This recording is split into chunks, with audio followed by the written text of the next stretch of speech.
জাসাসের ঢাকা মহানগর দক্ষিণের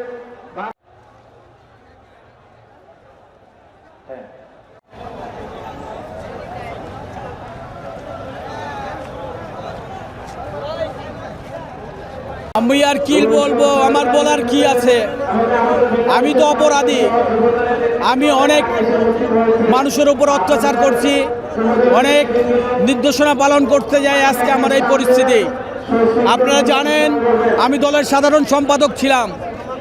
আমি আমার নেত্রী যখন যা বলছে আমি তখন তাই করছি, কারণ নেত্রী যখন যা বলে কর্মী তা করতে বাধ্য। আমিও ঠিক তাই। আমরা আজকে আমাদের এই ভয়ঙ্কর অবস্থায় সে ফেলে রেখে চলে গেছে। আজকে আমাদের কি পরিস্থিতি সে কখনো কি দেখছে? দেখে না। আমরা তাদের কথা মতো চলে আজকে আমাদের এই অবস্থা।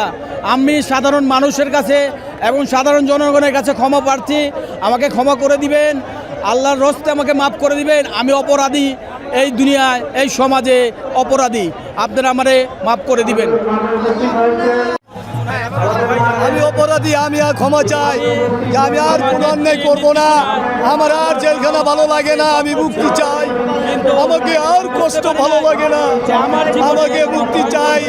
ভারতের শেখ হাসিনাকে বলতে চাই যে আমাকে মুক্তি করে দেয়। আমরা অপরাধী, আর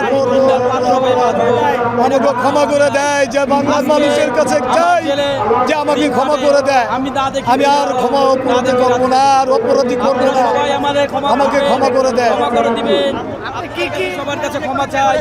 আমি অনেক অপরাধী করেছি, আমি মানুষের অপরাধ করছি, যে উৎপাত করেছি, ঘরের কাজে অপরাধী করেছি, সব কিছু করেছি। আমাকে ক্ষমা করে দেয়।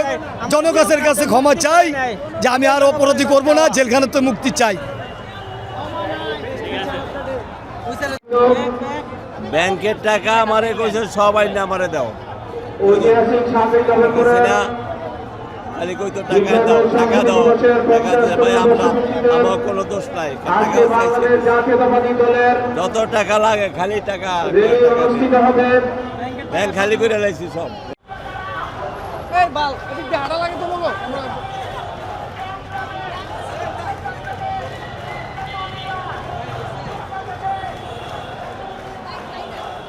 মহানগর উত্তর